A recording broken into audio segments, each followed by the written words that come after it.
Unfiltered.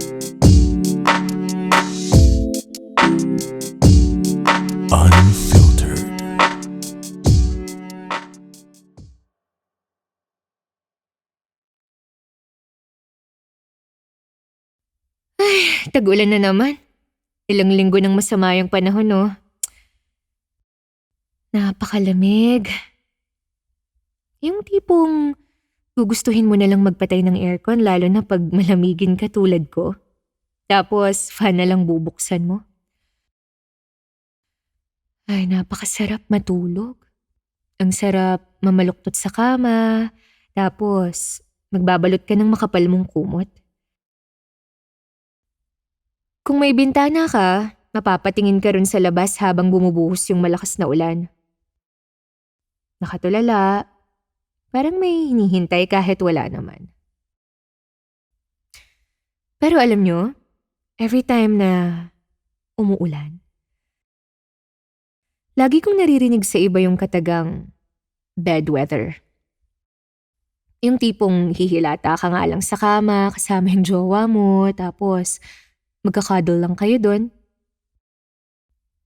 Pero alam nyo yung sa'kin, ibang bad weather yung naaalala ko. Yung medyo mapusok na version. Okay, kwento ko sa inyo ha. Naalala ko noon college pa ako pag sobrang lakas ng ulan. Papasok pa rin naman ako. Well, alam kong magsususpend na sila pero papasok pa rin ako. Alam niyo kung bakit? Kasi pag nagka-cancel sila, it means makakatambay na naman ako dun sa kondo ng kafubo ko na halos katabi lang ng school ko. Yes, meron akong kafubo that time. So, eto na nga. There was one time na sobrang lakas talaga ng ulan. Tapos, late na sila nag-cancel. Like, nasa jeep na ako, pababa na, ganun. Ang ginawa ko, sa kondo na lang ako dumiretso. Pagdating ko doon, sinalubong ako nung kafubo ko. Nakaready na yung makapal niyang towel para ibalot sa akin kasi nanginginig na ako sa sobrang ginaw. Paiinumin niya ako ng hot chocolate na siyang may gawa, tapos ayakapin niya ako. Pag medyo nainitan na ako, ayun, diretso na kami sa banyo. Tapos sasabayan niya akong maligo. Sabi niya, mas masarap daw maligo ng may kasabay pag umuulan para yung body heat nyo parehong magbibigay init sa inyo. So nung time na yon, matagal na akong walang dilig. As in, busy kasi talaga sa ACADS eh. Kaya nung maliligo na kami ng sabay, alam niyo yun, bigla akong na-excite. Like, yung tipong mainit yung tubig na lumalabas sa shower pero parang mas mainit pa yung katawan ko kaysa sa tubig. So yun na nga, nagsimula na niya akong hubaran. Naghubad na rin siya. Niyakap niya ako from behind. Ramdam ko yung junior niya. Kalmado pa nung una eh. Tumapat na kami nun sa hot shower and then, ayun, nabasa na kami. And, sarap talaga sa feeling. Habang ninanamnam ko yung tulo ng tubig at yung unti-unting pagtigas ng junior niya. Dahan-dahan niyang inabot yung sabon sa harap ko. Nakayakap pa rin siya nun sa akin.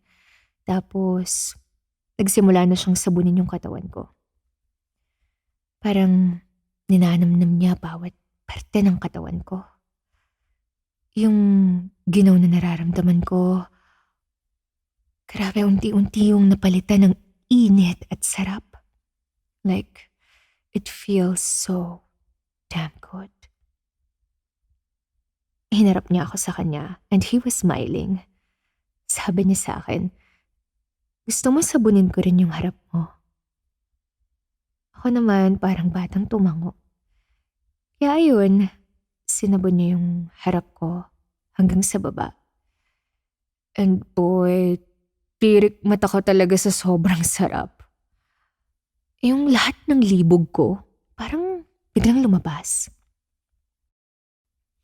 Napakapit ako ng mahigpit sa braso niya. Parang any moment, matutumba ako. Grabe. Tapos, nilaro-laro niya ako. Like, alam mo yun, halos hindi ako makahinga sa sobrang sarap. Kaso, binghitin niya ako eh. Tumapat uli kami sa shower, nagbanlaw na kami. Well, na-disappoint ako bigla. I pouted my lips. Though, ninihimas pa rin naman niya ako habang nagbabanlaw kami. Tinanggal niya yung sabon sa katawan ko. Pagkatapos noon, tinuyo niya ako ng towel at lumabas na kami ng banyo. Sabi ko nilalamig ako kasi hot water yung pinanligo namin then biglang ang lamig sa kwarto niya. Tapos sabi niya, huwag daw akong mag-alala kasi papainitin niya ako ulit. Literal na nag-init ako sa sagot niya. Pinuhat niya ako tapos iniga niya ako sa kama. Binalot niya ako ng comforter niya tapos bumulong siya sa akin. Sabi niya, "What do you like about rainy season?" Tinitigan ko siya, sabay sabi ko, "Bad weather's like this." Tapos hinalikan ko na siya. We shared a hot, passionate kiss talaga. Yung tipong hindi halik na pabebe. Yung tipong nagkikil kami pareho kasi ang tagal na naming walang ganun eh.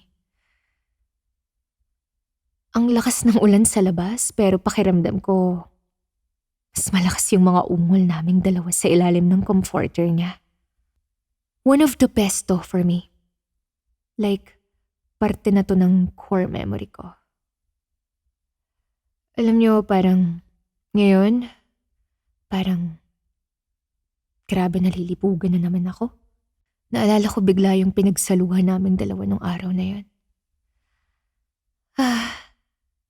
Dahil dyan, kukontakin ko siya ulit ngayon.